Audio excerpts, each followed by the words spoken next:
Bonjour à tous et bienvenue sur Tuto Blender. Dans ce Quick Tips, j'aimerais vous parler des Quick Favorites dans Blender, que je pourrais littéralement traduire en favoris rapides en fait. Tout est basé sur un raccourci clavier, c'est le raccourci Q comme la première lettre de Quick Favorite, donc le Q, Quick. Et lorsque j'appuie sur Q là-dedans, pour l'instant, j'ai un menu vide qui apparaît sous ma souris. Alors pourquoi vide? Parce que ça va être à vous de le construire. Hein. Les favoris, c'est un peu personnel, donc c'est à la tête de chacun et tout le monde peut avoir ses favoris différents des autres en fait. Donc ça va être à vous de créer votre propre menu avec vos outils qui vont bien vous plaire, quoi. Comment faire? Eh bien, imaginons que par exemple, j'ai l'habitude souvent de travailler avec une scène qui n'a pas un point light, mais un sunlight par exemple. Eh bien, au lieu de venir sélectionner ma light, d'aller dans les propriétés ici, de descendre dans les propriétés de la lampe, de venir changer en sun, ça peut être à chaque projet, il faut le refaire ça, quoi. Ou même une autre solution, ce serait de supprimer ma lampe, parce que des fois je sélectionne tout et je supprime dès le début, quoi. Je me pose pas la question. Mais là, il faut quand même faire un Shift A, descendre dans Light, et puis ensuite sélectionner mon Sunlight pour avoir ma light dans ma scène. Eh bien, je pourrais automatiser ça, enfin automatiser, mais rendre ça plus rapide en faisant Shift A, du coup, je vais descendre sur mes lights, je sélectionne ma Sunlight, mais au lieu de cliquer, je vais faire un clic droit cette fois-ci, et je vais Add to Quick Favorites, c'est-à-dire je vais ajouter aux favoris rapides, aux Quick Favorites. Et maintenant, j'ai plus besoin de faire mon Shift A Light Sun, je peux juste faire Q et Sun. Ça y est, j'ai ajouté mon Sun dans ma scène. Et c'est pas plus compliqué que ça en fait. Et ça c'est vachement bien parce que je peux le faire pour plein d'autres outils qui n'ont rien à voir avec l'ajout de type d'objet dans ma scène. Si je veux, je sais pas moi, changer le type d'opération, je suis plus en box select mais je veux être en move, je vais faire clic droit, add to quick favorites. Et maintenant, même si c'est un bouton qui est dans l'interface, j'ai plus besoin de déplacer ma souris pour aller jusque sur le bouton et cliquer, je peux directement faire Q et c'est sous ma souris, ça apparaît sous ma souris, je peux faire move, ça y est, j'ai mes widgets qui apparaissent. Donc c'est vachement pratique.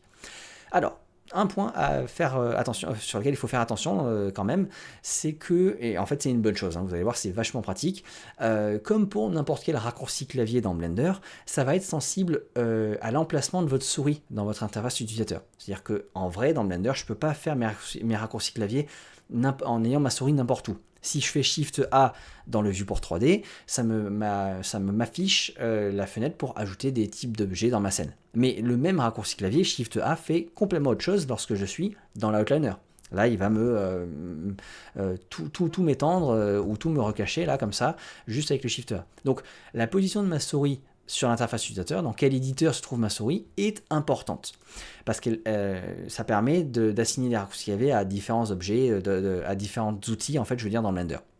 Maintenant, le Quick Favorites, c'est la même chose. Même si vous allez voir un Quick Favorites dans votre Outliner en appuyant sur Q, ou un autre Quick Favorites en appuyant sur Q dans votre barre des propriétés, ou Timeline, ou autre, eh bien ce ne sont pas les mêmes menus de favoris. Vous voyez d'ailleurs que dans mon Outliner, ici, j'ai pas l'option de rajouter un Sun. Parce que c'est pas possible en fait de rajouter un objet dans l'outliner de cette manière-là. On peut rajouter des collections, mais pas des objets. Ça, il faut se mettre dans la vue 3D.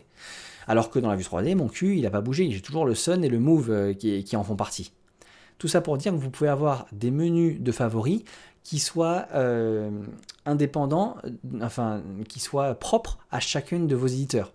Et ici, si je veux, je peux me dire, ok, en fait, le filtre qui permet de montrer si un objet est sélectionnable ou pas, eh bien, je peux l'ajouter à mes Quick Favorites. Et maintenant, quand je fais Q, eh bien, je peux afficher ou cacher ce filtre-là. Et pareil, rajouter une collection, au lieu de faire un clic droit New Collections, c'est vrai que c'est rapide, clic droit New Collection, on peut aussi faire un clic droit sur ça et Add to Quick Favorites. Et maintenant, quand je fais Q, je peux afficher le truc là, le filtre, ou rajouter une nouvelle collection à ma guise.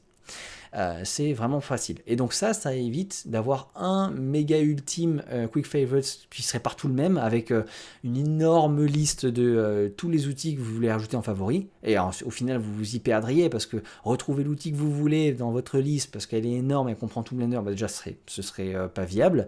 Enfin, ça perdrait de l'utilité de la chose.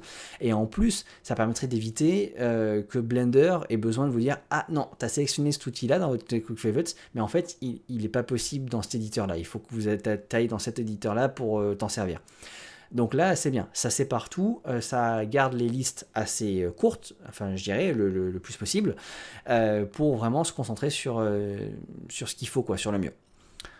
Voilà, si vous voulez supprimer vos quick favorites, soit vous savez où est-ce que vous les allez trouver, donc par exemple le move il était facile, il était ici, je peux faire clic droit et il me propose de remove, donc de supprimer des quick favorites, donc là ça me l'enlève, quand je fais Q je l'ai plus. Ou alors vous savez plus dans quel menu c'était, où est-ce que c'était et tout, bah quand vous ouvrez vos quick favorites, vous pouvez toujours faire un clic droit et il vous propose de supprimer, de le retirer des quick favorites. Là je fais un clic droit et remove from quick favorites. Et maintenant le menu est vide. Et voilà, je pense qu'il n'y a pas grand chose d'autre à savoir là-dessus. À vous de fouiller Blender et de faire des clics droits sur un peu tous les outils pour savoir s'ils peuvent être ajoutés au Quick Favorites, si vraiment ça vous plaît comme fonctionnalité. Parce que vraiment il y a beaucoup de choses qui peuvent être ajoutées au Quick Favorites. Pas tout bien sûr, mais ça vaut le coup de tenter à chaque fois. Un petit clic droit, est-ce que ça peut être ajouté au Quick Favorites et vous voyez, vous constituerez vos favoris comme ça.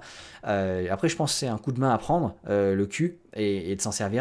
Ça va pas plaire à tout le monde, mais si vous faites partie des gens que ça intéresse, vous pourriez grandement accélérer votre workflow, parce que il y a plein de fois où on fait tout le temps une même opération assez répétitive et le fait de la rajouter rapidement à un raccourci clavier qui apparaît sous la souris en plus de suite comme ça, ça peut être très pratique.